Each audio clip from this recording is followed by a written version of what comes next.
budaya positif. Ya, budaya positif. Salah satu budaya positif yang sudah ada di sekolah kita, kemarin kita sudah terapkan beberapa hari, seperti budaya 5S, ya, Lisa, salah satu contohnya ada di sana. Ada beberapa budaya lagi yang mungkin kita sudah lupa.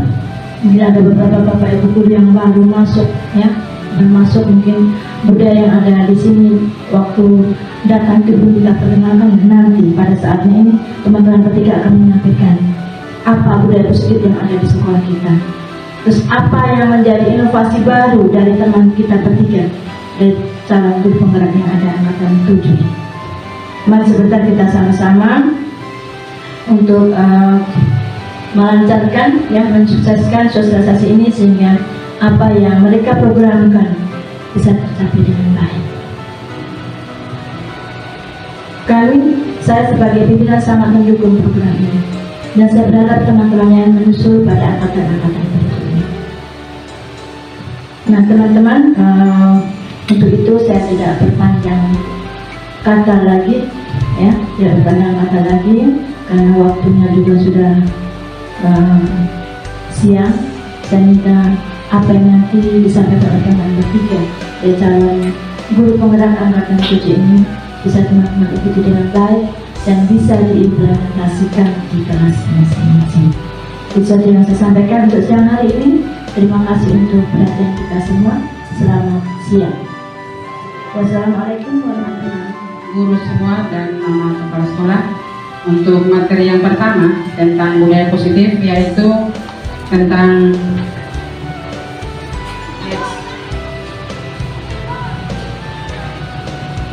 disiplin positif dan nilai-nilai kebajikan universal. Jadi disiplin positif ini kita di sekolah ini sudah menerapkan. Hanya bagaimana kita meningkatkan budaya-budaya positif ini, disiplin-disiplin positif ini, supaya sekolah ini, lingkungan ini bisa aman dan juga nyaman. Itu impian daripada kita, bukan hanya saya, bukan hanya CGP saja, tapi kita semua sebagai guru di sini. Bagaimana cara kita untuk meningkatkan disiplin-disiplin positif? Kalau seandainya murid itu dia tidak mau, seandainya menyuruh untuk pilih sampah, ada juga yang dia lanjut lewat saja. Itu berarti dia punya kontrol, itu dia tidak mau kalau orang lain menyuruh dia. Mungkin dia punya alasan. Dari sesuatu yang seperti ini, walaupun dia tidak, itu dianggap tidak baik atau tidak disukai atau melanggar, itu semua punya alasan. Mungkin saja dia punya tangan sudah bersih dan dia takut tidak ada air di sini, jadi dia tidak mengambil sampah tadi. Itu kita harus menghindari yang namanya hukuman. Kalau disiplin positif, pembiasaan-pembiasaan baik, tetapi kita menghindari yang namanya hukuman. Jadi yang di sini dibilang langsung dibilang identitas gagal, yang satu dibilang sukses. Itu yang dimaksud itu, apakah gagal itu dalam jangka panjang itu dia gagal. Kalau jangka panjang dia sampai itu berarti dia berhasil. Kalau dia tidak sampai jangka panjang berarti namanya gagal itu. Jadi ini yang berikut ada, seandainya murid atau anak belajar menyembunyikan kesalahan, itu hukuman. Dia punya efek ini. Kalau konsekuensi, murid atau anak itu dia belajar taat peraturan. Pasti di setiap kelas itu punya peraturan, ataupun di sekolah sini juga pasti punya peraturan. Tetapi di sini kita sama-sama harus kita bisa membedakan mana yang hukuman, mana yang konsekuensi, mana juga yang restitusi. Kita harus bisa membedakan itu. Yang berikut restitusi itu anak harus memecahkan masalah. Kita harus bertanya, oh dia datang terlambat ini kenapa?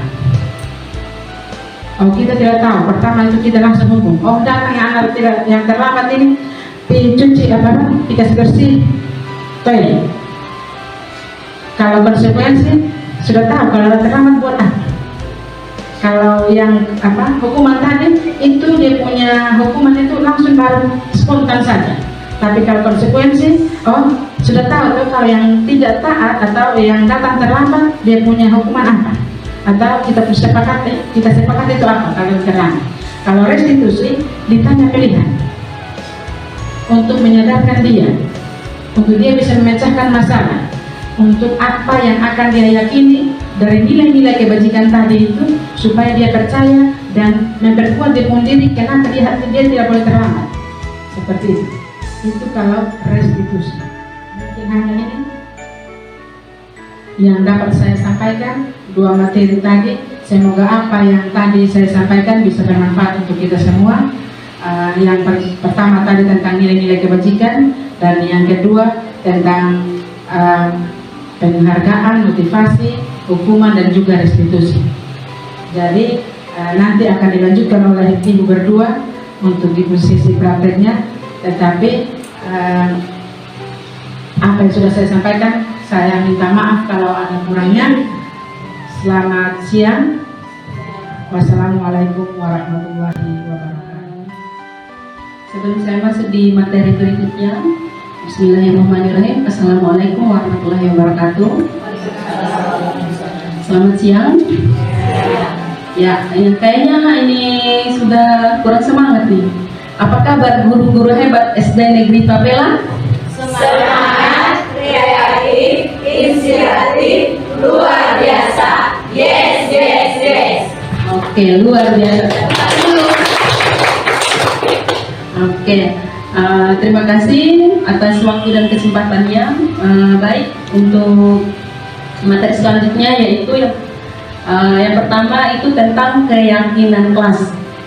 Nah, di sini sudah ada ditampilkan di sini, terus foto saya juga ada di sini supaya lebih meyakinkan. Ya, jadi keyakinan kelas, mungkin kata keyakinan kelas ini adalah hal yang baru bagi kita semua, bagi kami bertiga juga sebagai calon guru penggerak. Jadi ini dari awal mulai mengajar menjadi seorang guru, saya sendiri belum pernah mendengar kata keyakinan kelas. Yang saya dengar hanyalah peraturan kelas atau tata tertib kelas maupun sekolah. Ya, jadi di sini keyakinan kelas ini adalah hal baru. Nah, di sini karena hal baru, makanya kita menyampaikan apa yang menjadi pemahaman kita selama ini. Jadi di sini tidak ada maksud menggurui ataupun apapun itu. Jadi kita sama-sama belajar begitu. Jadi baik, keyakinan kelas ini merupakan satu nilai-nilai kebajikan yang diyakini oleh seseorang, yang disepakati, yang terlepas dari yang namanya latar belakang baik agama, suku, ras, daerah, dan sebagainya. Nah, keyakinan kelas ini, sebelum lanjut, di sini ada beberapa pertanyaan semantik. Yang pertama, mengapa keyakinan kelas? Mengapa tidak peraturan saja? Ya, tadi sebelumnya sudah saya jelaskan bahwa yang kita dengar selama ini adalah peraturan. Nah, keyakinan kelas ini berhubungan dengan apa yang sudah disampaikan oleh Ibu Ca di awal itu. Ada yang namanya motivasi intrinsik. Nah, apa itu motivasi intrinsik? Yaitu motivasi yang muncul dari dalam diri seseorang atau seorang anak. Nah, konteksnya di sini adalah seorang siswa. Nah, bagaimana cara siswa itu memunculkan keyakinan dari dalam diri agar bisa ia mengontrol diri sendiri tanpa dikontrol oleh orang lain. Nah, itu namanya motivasi intrinsik. Nah, kalau seseorang anak sudah dikontrol oleh orang lain, maka itu disebut dengan motivasi eksternal atau motivasi dari luar. Itulah yang disebut dengan peraturan. Nah, peraturan itu dibuat hanya satu pihak saja. Beda dengan keyakinan kelas. Keyakinan kelas ini dibuat oleh seluruh siswa dengan guru yang ada di kelas tersebut, atau disebut juga dengan keyakinan sekolah. Keyakinan sekolah itu dibuat oleh seluruh warga sekolah, baik itu guru maupun siswa. Nah, tujuannya apa? Tujuannya adalah untuk menumbuhkan motivasi intrinsik tadi dari dalam diri siswa tadi. Nah, nilai-nilai keyakinan itu harus muncul dari dalam diri seorang anak tersebut. Misalnya begini, kita sebagai guru datang di sekolah tepat waktu, tidak terlambat. Kira-kira keyakinan apa yang kita imani atau yang kita yakini? Apakah karena takut ditegur oleh kepala sekolah? Ataukah karena takut gajinya dipotong? Menurut ibu-ibu karena kira-kira kita yakin akan menjadi seperti apa? Apakah kita akan menjadi seorang guru yang lebih disiplin? Apakah kita yakin menjadi seorang guru yang bertanggung jawab? Atau karena kita yakin karena melanggar peraturan? Nah, itu kembali lagi dari motivasi diri tadi. Nah, pasti kalau seorang guru yang memiliki motivasi intrinsik yang kuat, maka dia akan menjawab bahwa saya yakin menjadi seorang guru yang bertanggung jawab dan disiplin. Begitu. Nah, misalkan kalau kita menggunakan helm ketika menggunakan kendaraan roda 2. Nah, keyakinan apa? Kenapa kita harus menggunakan helm? Apakah karena kita takut ditilang dan bayar dengan sejumlah uang, atau karena kita ingin selamat? Nah, keyakinan seperti itulah yang disebut dengan nilai-nilai kebajikan. Atau baru-baru kan kita dilanda oleh yang namanya COVID-19. Jadi kita dari pemerintah itu menyuruh kita memakai masker, terus mencuci tangan, begitu juga di setiap instansi seperti itu. Nah, apakah karena kita meyakini bahwa nanti kita disebut sebagai orang yang melanggar peraturan, atau kita mau menjamin kesehatan kita? Begitu. Jadi kalau kita meyakini bahwa itu demi keselamatan, berarti itu adalah motivasi dari dalam diri. Nah, keyakinan seperti kesehatan, keselamatan, tanggung jawab, disiplin, itulah contoh dari nilai-nilai kebajikan. Nah, nilai-nilai kebajikan itulah yang muncul dari motivasi diri tadi, atau yang disebut dengan motivasi intrinsik. Nah, beda dengan peraturan, itu motivasi dari luar. Atau yang kita kenal di sini konteksnya dalam sekolah itu tata tertib sekolah. Nah, itu dibuat oleh satu pihak saja, dibuat oleh sekolah dan siswa harus menurutinya. Nah, ada yang melanggar, ada juga yang mengikuti. Tapi di sini keyakinan itu kita mau seorang anak itu benar-benar meyakini hal apa yang terbaik untuk dia, begitu. Nah, berikut mengapa adanya keyakinan kelas sangat penting untuk terbentuknya sebuah budaya positif. Ya, keyakinan kelas itu seperti tadi saya jelaskan bahwa itu adalah muncul dari motivasi diri sendiri. Nah, jadi otomatis kalau motivasi muncul dari diri sendiri, maka budaya positif itu kan kita bisa artikan bahwa kebiasaan yang baik. Nah, dengan sendirinya akan keluar, akan muncul kebiasaan-kebiasaan baik. Kebutuhan dasar manusia itu ternyata ada 5. Yang pertama itu ada yang namanya kebutuhan dasar untuk bertahan hidup atau survival. Terus yang kedua ini ada kebutuhan kasih sayang dan rasa diterima. Terus yang ketiga adalah kebebasan atau freedom. Yang keempat ada kesenangan atau fun. Terus yang kelima ada penguasaan atau power. Ya, jadi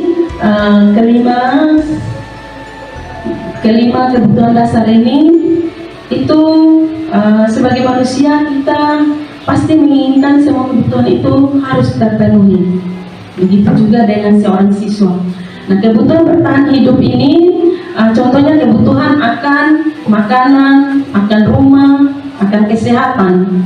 Nah, misalkan begini, di kelas kita melihat seorang siswa ketika pembelajaran dimulai, tetapi ada seorang siswa yang masih makan atau dia tertidur. Nah, kita lihat dia masih makan. Kira-kira kenapa? Kenapa kok ini pembelajaran mau dimulai tapi dia masih makan? Nah, kita sebagai guru jangan langsung menghukum dia. Nah, misalnya push up 5 kali atau hukuman apalah. Tetapi kita harus mencari tahu kira-kira kebutuhan apa yang sedang ia penuhi atau kebutuhan apa yang belum ia capai.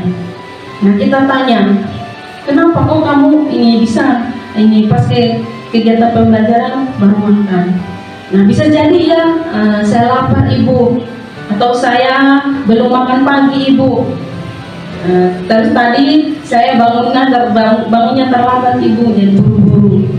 Jadi kita harus bisa mencari tahu dulu kebutuhan apa yang ingin dia capai. Terus yang kedua, kebutuhan akan kasih sayang atau rasa diterima. Nah, ini kebutuhan ini meliputi kebutuhan akan hubungan dan koneksi sosial. Nah, mungkin di sini saya bisa ambil contoh, misalnya di kelas kita buat kelompok. Nah, dari anggota kelompok itu ada misalnya kita bagi menjadi ada 4 anak, ada 5 orang anak. Tetapi misalnya di kelompok tersebut ada satu anak yang sepertinya dia menghindari temannya yang lain. Nah, dia menghindari temannya yang lain. Mungkin karena dia merasa tidak diterima di kelompoknya, jadi dia menghindari temannya atau dia pasif dalam kelompok. Nah, itu karena ada kebutuhannya yang belum terpenuhi, akhirnya dia menghindari. Begitu. Terus yang berikut ada kebutuhan yang ketiga ya penguasaan atau power.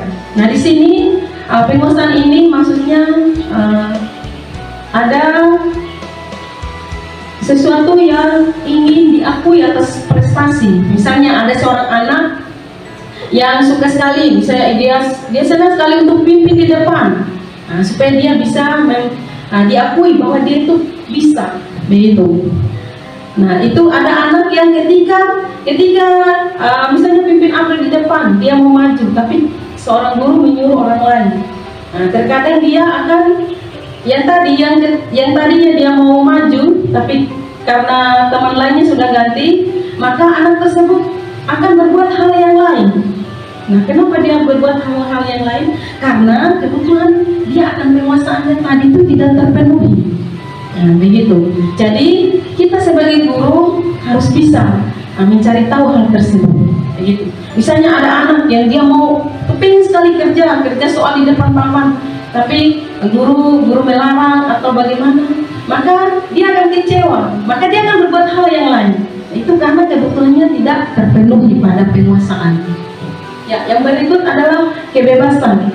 Ya, kebebasan ini menginginkan banyak pilihan. Anak-anak yang suka bergerak, suka akan mencoba hal-hal yang baru. Nah, seperti yang kita ketahui bahwa di kelas kita itu banyak sekali karakter belajar anaknya. Nah, setiap anak itu beda karakter belajarnya. Nah, jadi di situ kita sebagai guru tidak bisa menampilkan satu metode ketika karakter belajar anak itu banyak. Nah, ada yang suka menggambar, ada yang suka menulis, ada yang suka bercerita. Nah, ketika kita menggunakan metode satu saja, maka daya belajar anak yang lain itu dia tidak akan senang. Nah, jadi dia akan berusaha melakukan hal lain. Misalnya si A suka menggambar, tapi ibu gurunya dia baca saja di depan kelas, dia hanya membaca. Dia akan termenung, dia akan bosan, dia akan membuat sesuatu yang lain. Nah, itu kenapa? Karena kebutuhannya itu tidak terpenuhi.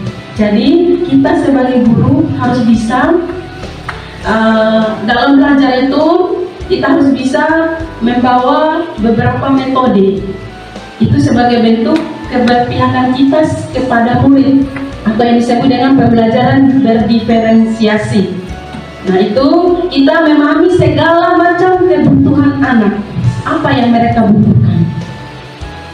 Oke, yang berikut, yang terakhir itu kebutuhan akan kesenangan. Nah, kesenangan ini anak yang suka ceria, suka tertawa. Nah, ini ada juga anak yang suka ketika dia mengganggu teman, dia suka sekali ini melihat kawannya cemberut. Nah, itu kan untuk memenuhi kebutuhan kesenangannya dia. Nah, jadi kita jangan langsung pukul atau apa, tapi kita tanya dulu, kenapa kok kamu suka sekali lihat kawan menangis cemberut? Nah, ketika dia jawab, ibu saya senang sekali. Nah, artinya dia sedang mencoba untuk mendapatkan kebutuhan kesenangannya, begitu. Nah, sebagai guru kita jangan langsung memberikan hukuman, ya seperti itu. Nah, yang berikut ini ada satu kasus. Ya, mungkin ini di akhir materi dari ini ada satu kasus. Di sini ada Ibu Hadijah. Ibu Hadijah itu guru kelas 1A di SD Ketika Hati. Dia sedang bingung menghadapi ulah seorang anak yang bernama Doni. Nah, Doni ini setiap pagi datang ke sekolah selalu mengambil makanan bekal makanan temannya. Nah, setiap hari itu bergantian temannya datang lapor, ibu si Doni ini ambil bekal makanan. Terus sebentar lagi ada yang lapor lagi. Nah, jadi kira-kira kalau kita lihat Doni ini kenapa bisa melakukan hal ini? Kebutuhan apa yang ingin dia capai? Begitu. Jadi ini tergantung dari kita mencari tahu. Nah, kalau Doni menjawab, misalnya Ibu Hadijah, anggaplah saya ini Ibu Hadijah. Ini Doni, kenapa kamu bisa mengambil makanan temannya setiap hari? Nah, kalau dia menjawab, ibu saya dari rumah ini belum makan, jadi saya lapar sekali. Jadi kira-kira kebutuhan apa yang ingin dipenuhi? Kira-kira dia bilang saya lapar. Jadi kira-kira kebutuhan apa yang ingin dia capai atau yang ingin dipenuhi? Coba, kebutuhan apa? Ya, pasti kebutuhan bertahan hidup karena dia butuh akan makanan. Begitu. Terus kalau ditanya lagi, Doni kenapa kamu kok bisa ambil setiap hari ini ambil setiap kawan punya makanan? Terus dia jawab, saya senang ibu, saya jadi perhatian teman-teman saya. Nah, jadi dia sedang mencoba untuk mendapatkan kebutuhan apa? Ya, kesenangan, kasih sayang juga ingin diterima. Terus dia jawab lagi, ibu, saya supaya teman-teman saya itu takut dengan saya. Kira-kira kebutuhan apa yang ingin dia capai? Ya, penguasaan. Jadi kita sebagai guru yang baik harus bisa melihat itu. Kira-kira kebutuhan apa yang ingin dia capai? Oke, masih semangat toh? Ya, mana semangatnya? Semangat. Oke, terima kasih. Nah, ada sedikit tambahan itu tentang dunia berkualitas. Di sini dunia berkualitas itu adalah tempat di mana hal-hal itu selalu ada dalam pikiran kita. Nah, misalnya sekolah ini, apakah kita sudah menempatkan sekolah ini sebagai dunia berkualitas? Nah, dunia berkualitas itu adalah satu hal yang bisa kita penuhi, segala kebutuhan itu kita penuhi di dalamnya. Nah, kalau kita merasa bahwa di sekolah ini adalah tempat yang bisa kita jadikan sebagai tempat untuk memenuhi segala kebutuhan, maka sekolah ini adalah dapat dikatakan sebagai dunia berkualitas. Tapi kalau tidak bisa memenuhi, maka kita belum bisa katakan itu dunia berkualitas. Begitu juga dengan siswa. Kalau dia merasa di sekolah ini dia sudah mendapatkan segala macam kebutuhannya di dalamnya itu, maka dia bisa menempatkan bahwa sekolah ini adalah yang berkualitas. Oke, baik, terima kasih. Mungkin itu materi dari saya. Saya harap bisa diterima. Terus tadi keyakinan kelas itu bisa kita jalankan, kita buat. Seperti apa yang sudah saya jelaskan tadi. Ya, terima kasih atas perhatiannya. Kurang dan lebihnya saya mohon maaf. Assalamualaikum warahmatullahi wabarakatuh. Ya, selamat siang.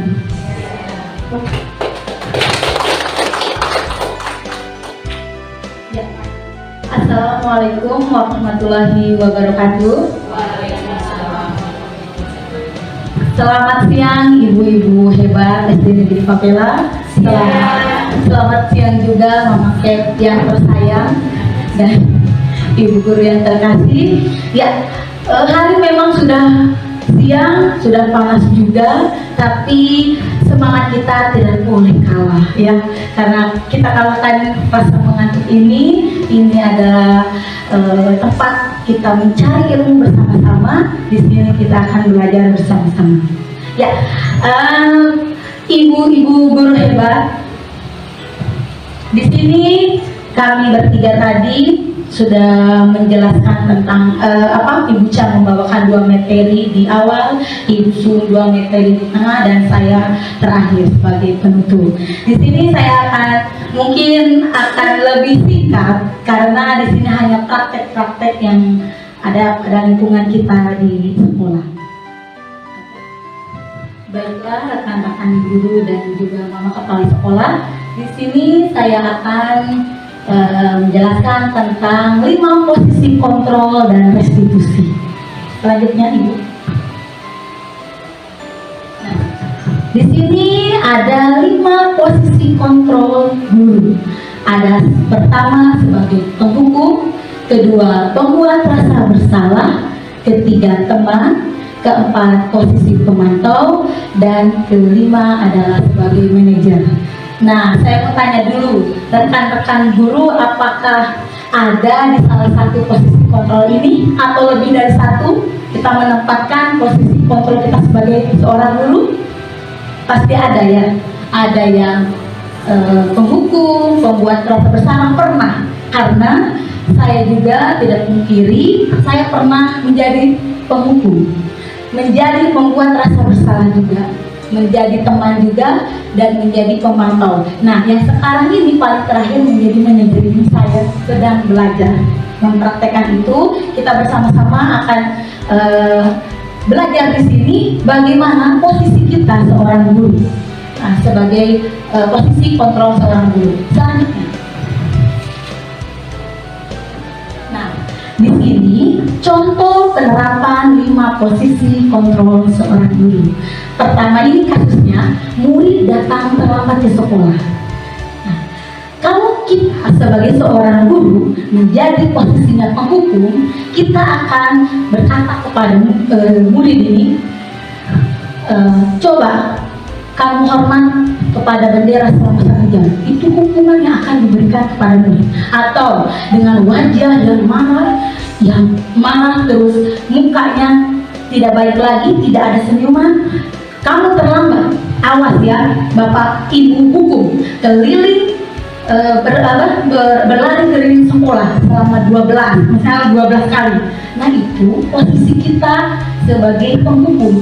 Jika ada anak yang kasusnya murid datang terlambat, nah di sini pasti murid yang kita hadapi ini sakit hati oleh kita karena kita berkata kasar, kita marah pada dia. Sedangkan kita tidak tahu alasan kenapa murid itu terlambat datang. Di sini kita tiba-tiba saja langsung menghukum dia. Nah, posisi itu kita menjadi penghukum. Di sini anak menjadi sakit hati. Jangan sampai pulang sekolah anak karena ingat dari pagi kita sudah menghukum, sudah marah-marah, murid pulang sekolah dia tendang. Kita punya kendaraan, minta maaf ya, atau kita tidak ada di kelas, dia banting tas kita karena dia mengeluarkan marah itu. Jadi posisi penghukum di sini adalah rugi sebagai guru karena anak menjadi sakit hati. Nah, posisi yang kedua di sini adalah pembuat merasa bersalah. Statusnya sama, murid datang terlambat ke sekolah. Di sini kalau misalkan murid datang terlambat ke sekolah, posisi kita sebagai pembuat merasa bersalah, kita akan berucap, berapa kali Bapak Ibu harus memberitahu kamu selalu membuat Bapak Ibu kecewa.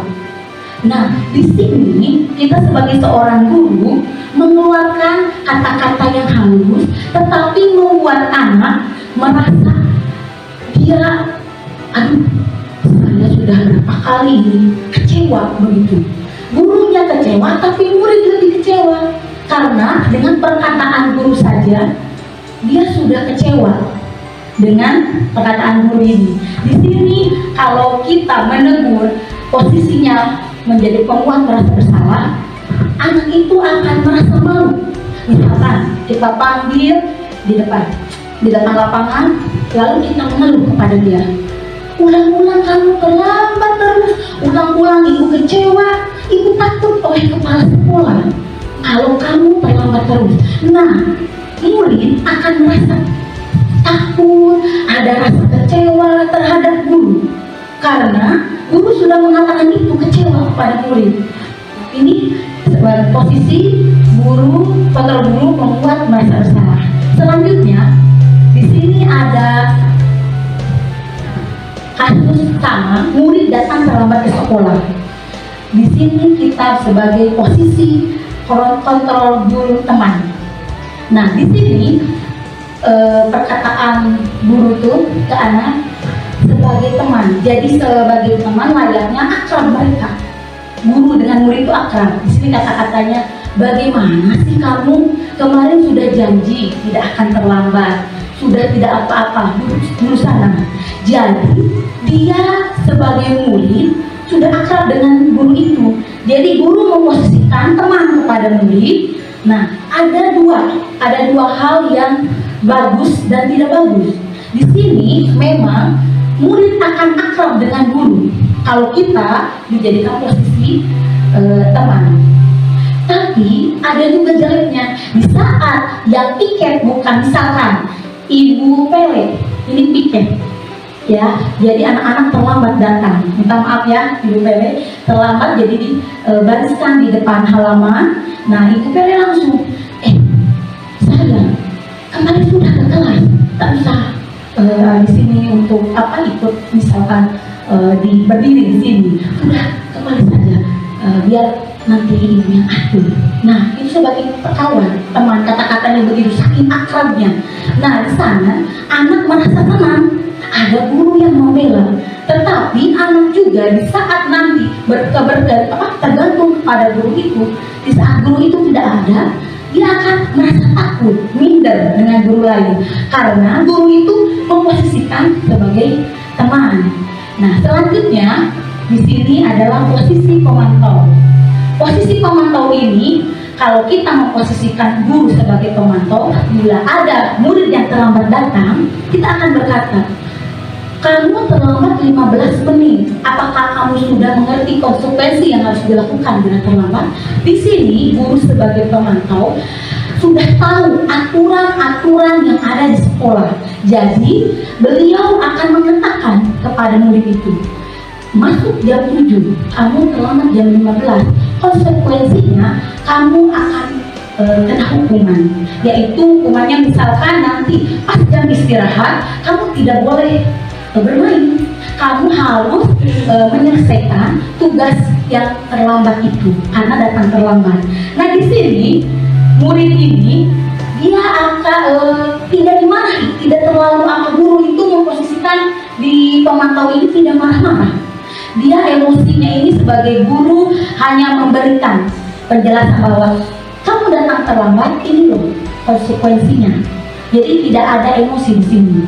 Nah, tapi kalau misalkan posisi pemantau ini anak datang terus mengerjakan tugas pas jam istirahat, dalam diri perasaan anak pasti ada rasa kenapa yang lain bisa istirahat istirahat saya tidak.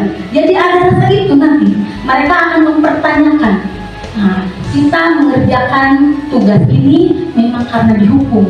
Nah, di sini baru pemantau. Yang terakhir di sini adalah posisi kontrol seorang guru menjadi manajer. Di sini kalau misalkan murid ada yang terlambat, ibu guru itu tidak akan marah. Wajahnya tetap menyambut dengan tersenyum kepada murid-murid, tidak muka asam, tetapi dia tersenyum menyambut, selamat pagi, nah silakan misalkan dengan ibu dulu sini. Nah, di sini ibu guru atau bapak guru akan menanyakan, apakah kamu mengetahui jam berapa sekolah dimulai? Misal muridnya menjawab jam 7 tepat. Iya, jam 7 tepat. Sekarang jam berapa? Jam 7.15.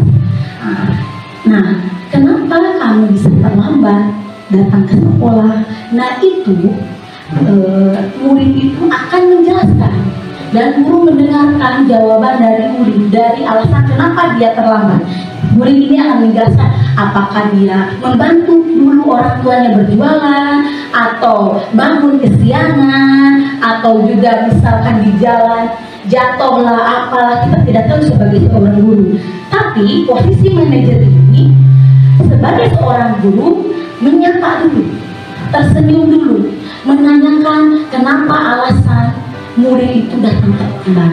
Nah, dari menanyakan alasan baru menanyakan keyakinan yang diyakini. Misalkan begini, nanti kita ada contoh videonya. Jadi murid akan senang bila ditempatkan pada posisi kontrol guru manajer. Jadi murid serasa diperhatikan bahwa saya tidak dipersalahkan, karena perkataan dari seorang guru yang posisinya manajer, beliau sebagai seorang guru atau pak guru tidak menyalahkan murid itu terlambat. Tetapi misalkan kita berkata sebagai seorang guru, ibu saja pernah terlambat.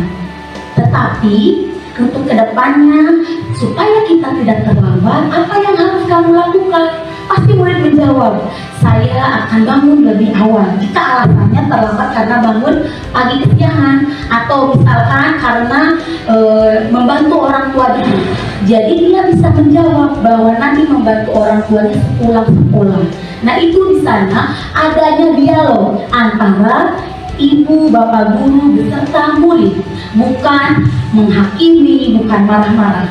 Jadi 5 posisi kontrol guru ini yang paling baik adalah manajer. Selanjutnya.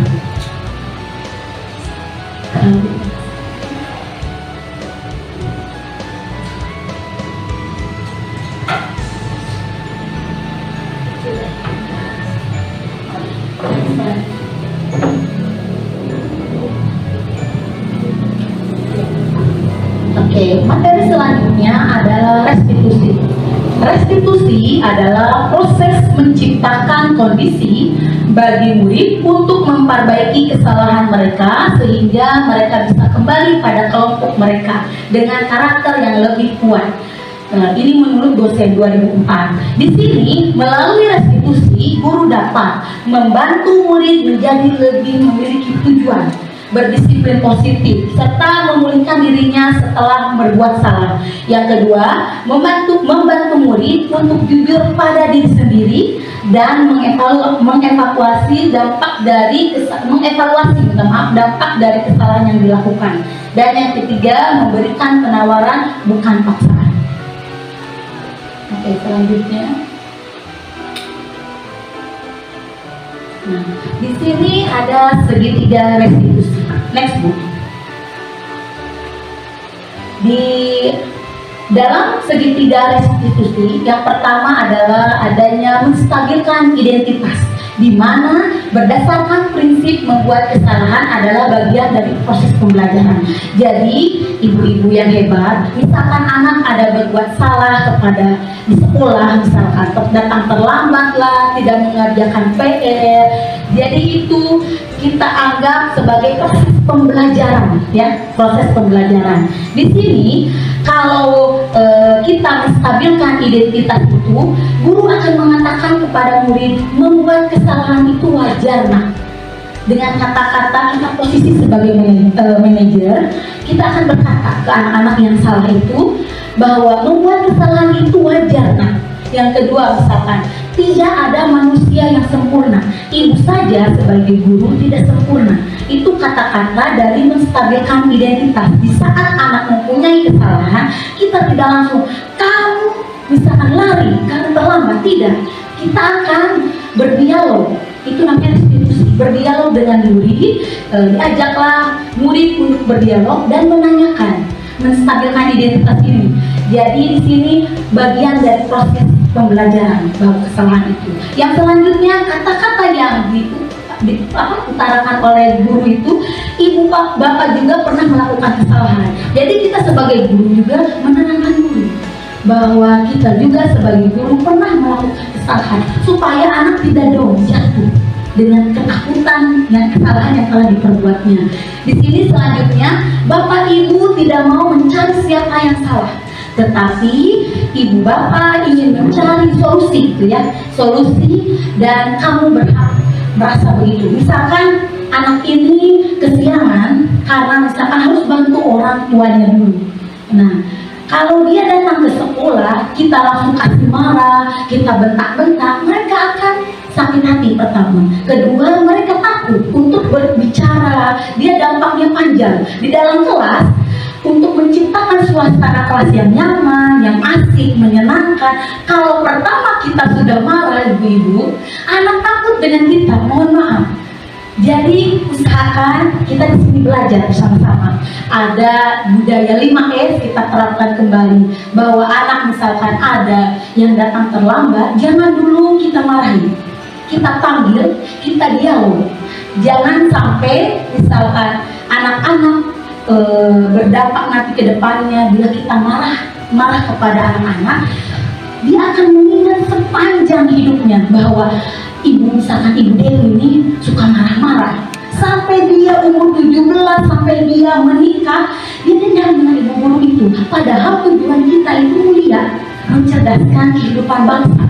Bagaimana mau mencerdaskan kehidupan bangsa? Kita saja dibenci oleh anak-anak. Tidak mungkin tujuan pendidikan tercapai. Jadi di sini kita belajar merubah kebiasaan kita yang muka asal minta maaf, ibu guru ya. Saya juga ada masalah di rumah, sama ya. Tapi kalau kita datang ke sekolah bertemu anak-anak, jangan usahakan jangan muka asal.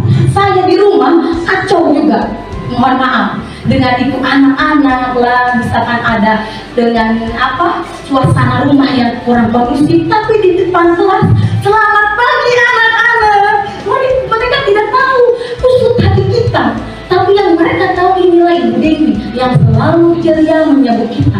Mereka melihat kita datang saja semangat.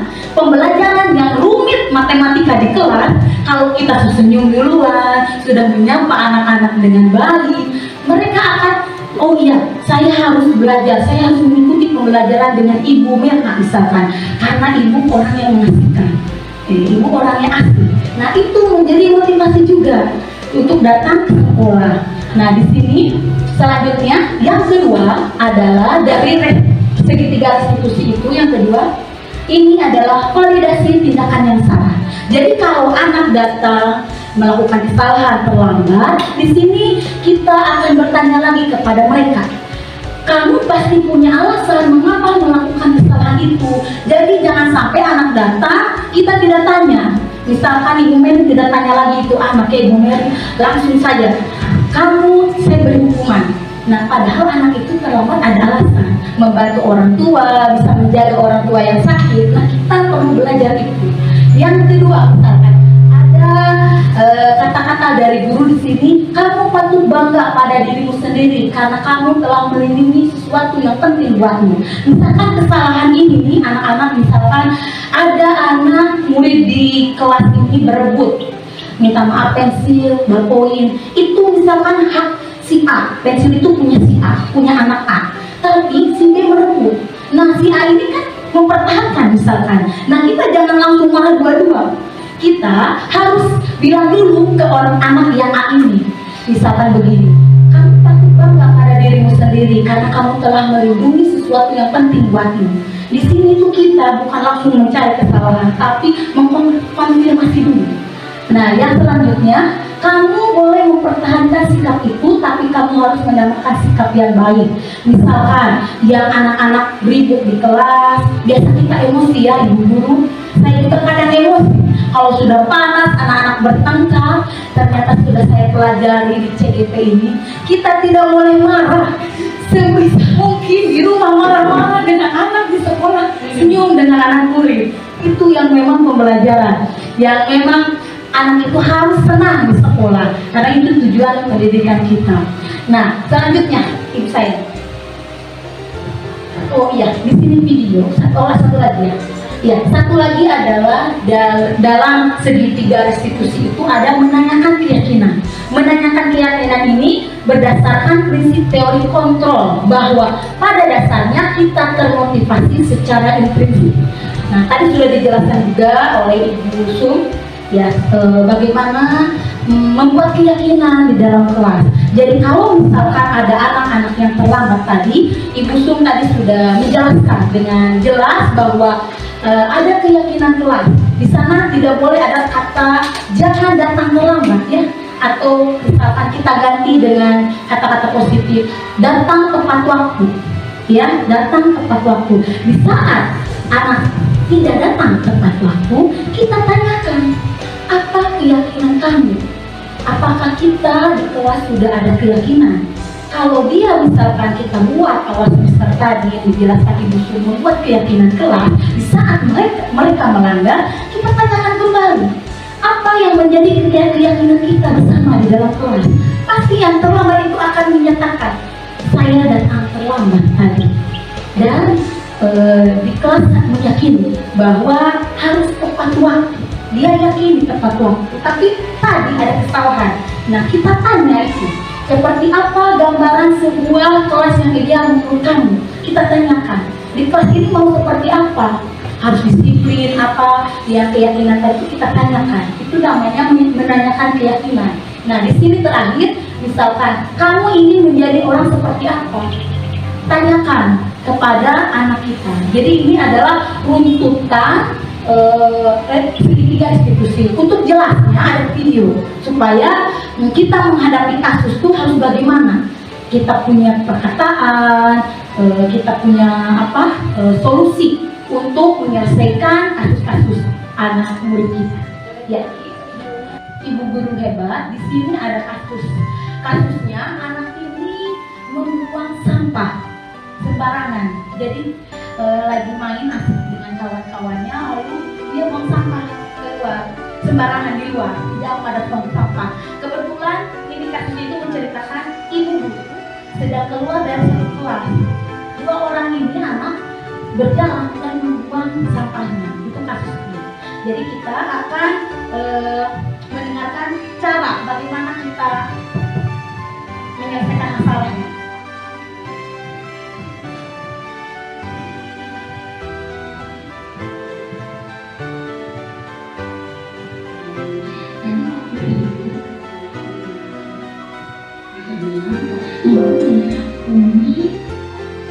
Terus tiba-tiba buang sampah sembarangan.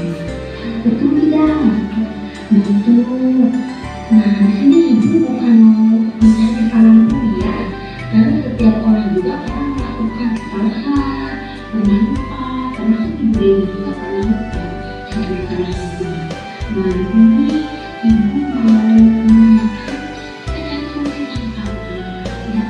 Nah, lalu itu ibu tanya ke Umi, waktu tadi Umi buang sampah sembarangan, Umi tahu tidak itu perbuatan? Perbuatan tidak baik. Nah, ibu tanya lagi alasan kenapa Umi buang sampah. Alasan apa saja buang sampah? Ternyata Umi kan buang sampah itu benar. Waktu itu juga ibu sudah di kelas, ibu sudah menyepakati dengan siswa lainnya, kita buat kesepakatan kelasnya. Kami kan tahu kesepakatan kelasnya kita buat ya membuang sampah ke tempat sampah atau ke tong sampah. Nah, jadi itu perbuatan yang tidak baik. Kita sudah tahu itu perbuatan yang tidak baik. Kita juga sudah membuat kesepakatan.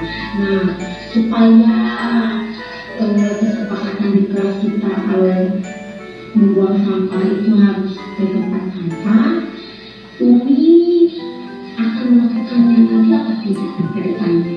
Tidak akan, ya. Bahwa membuang sampah itu ke tempat sampah di sekolah kita banyak di depan kita sudah adanya. Ya, jadi di sini Umi nanti harus buang tempat sampah. Nah, ke depannya Umi mau tidak membuang sampah ke tempat sampah? Mulai kapan? Dari hari ini.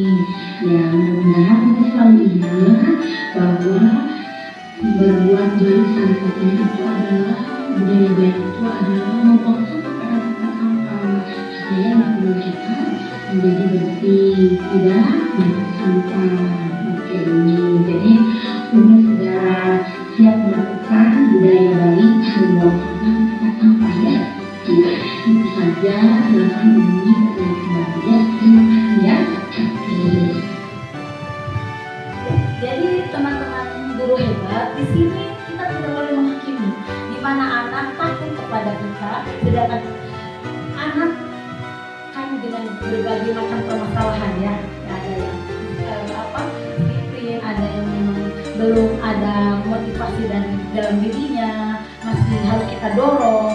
Kalau misalkan penyelesaiannya menggunakan segitiga restitusi yang sudah saya praktekkan tadi dalam video ini, anak itu akan kembali ke kelompoknya atau bersama teman-temannya lagi. Setelah dia berbuat salah, dia akan merasakan bahwa inilah bahwa saya punya masalah, tapi ada solusinya. Jadi kita tidak bisa langsung berbuat ke anak menghakimi, marah-marah, itu tidak bisa, tidak boleh. Dan di sini kita sama-sama belajar ya, guru hebat, di mana kita harus mengontrol posisi kita, emosi kita memang. Jadi yang terbaik ini yang sudah saya sampaikan tadi adalah posisi kontrol seorang manajer, di mana kita belajar memahami anak, kita berkomunikasi dengan anak, permasalahan yang anak ada yang kita dapatkan di sekolah ini jangan sampai menjadi beban.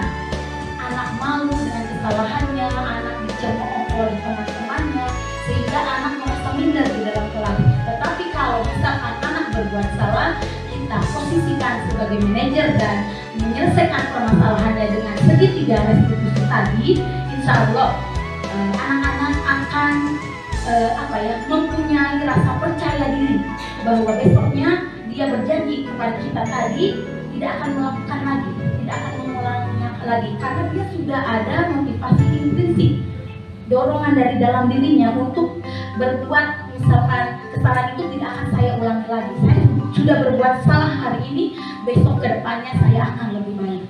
Begitu juga dengan kita sebagai guru-guru hebat, mudah-mudahan motivasi itu selalu ada dalam diri kita, bukan karena takut dengan A, B, C dan lain-lain, karena kita sebagai contoh kepada anak-anak melihat ibu guru, melihat kita. Jadi kita harus berbenah diri, termasuk saya juga. Kalau misalkan kita ada punya misal disiplin yang belum sempurna istilahnya, belum disiplin, atau kita juga memang kurang dalam perhatian atau kurang dalam pendisiplinan sebagai guru kita belajar di sini bersama-sama. Jadi tetap semangat ibu guru hebat. Mudah-mudahan apa yang telah saya sampaikan dan rekan CDP 2 orang bisa bermanfaat. Kita bisa rubah budaya yang baik, kita terapkan di SD Tercinta ini untuk tujuan bersama mencapai tadi visi dan misi SD Tapela.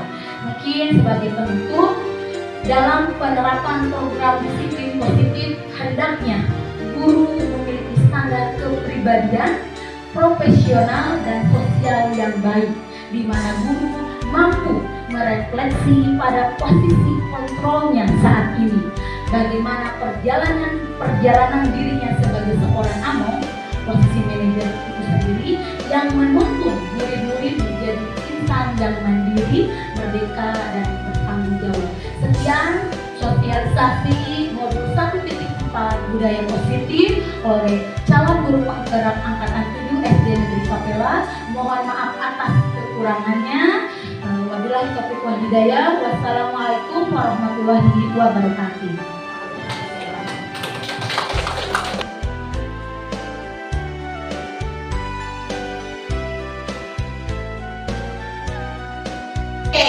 Selamat pagi anak-anak. Pagi. Apa kabar anak hebat SD Negeri Papela? Semangat, ceria, luar biasa. Luar biasa. Semangat pagi. Pagi, pagi, pagi. Oke, terima kasih. Ya, anak-anak, pada hari ini kita akan membuat keyakinan kelas.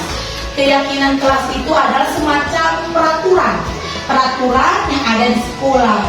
Nah, sekarang kita buat di kelas. Di kelas ini supaya kita belajar dengan baik, tidak gaduh. Kita harus saling menghormati, menghargai, saling membantu teman, dan saling menolong. Ya, kita berarti harus mempunyai peraturan supaya belajar kita aman, nyaman, dan menyenangkan. Nah, peraturan ini kita buat ya untuk diyakini di dalam hati kita dan diaplikasikan pada perbuatan kita di dalam kelas ini. Siap untuk membuat keyakinan kelas? Siap. Ya, jadi sebentar Ibu akan membagikan post-it. Kalian tuliskan di sini yang kalian yakini di dalam hati kalian, bahwa misalkan kalau di dalam kelas saya ingin bersih, saya ingin dihargai teman. Kalian boleh tuliskan di sini ya. Boleh tuliskan di sini, nanti baru kita tempel di depan. Semuanya mengerti? Mengerti. Ibu akan bagikan post-itnya satu-satu ya.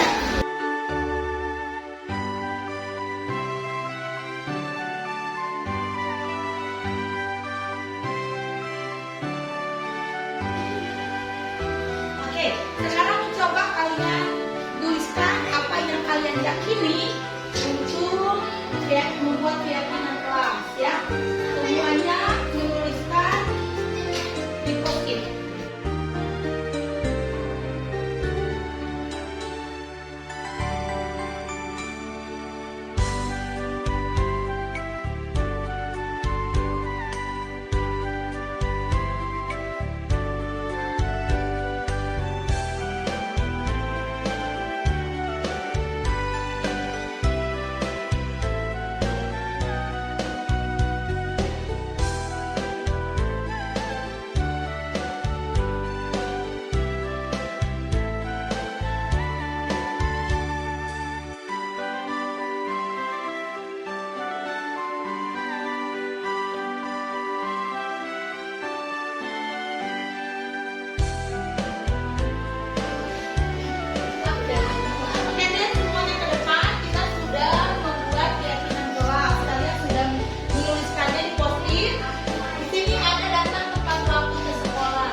Semuanya sudah kalian yakini di dalam hati. Kalau kalian yakini di dalam hati keyakinan kelas ini, nanti Ibu akan ambil 5 keyakinan kelas dari yang kalian buat. Jadi Ibu akan mengambilnya 5 ya, 5 keyakinan kelas. Nanti kalian tanda tangan di sini kalau sudah setuju. Oke, dimulai dari ini, tanda tangan di sini.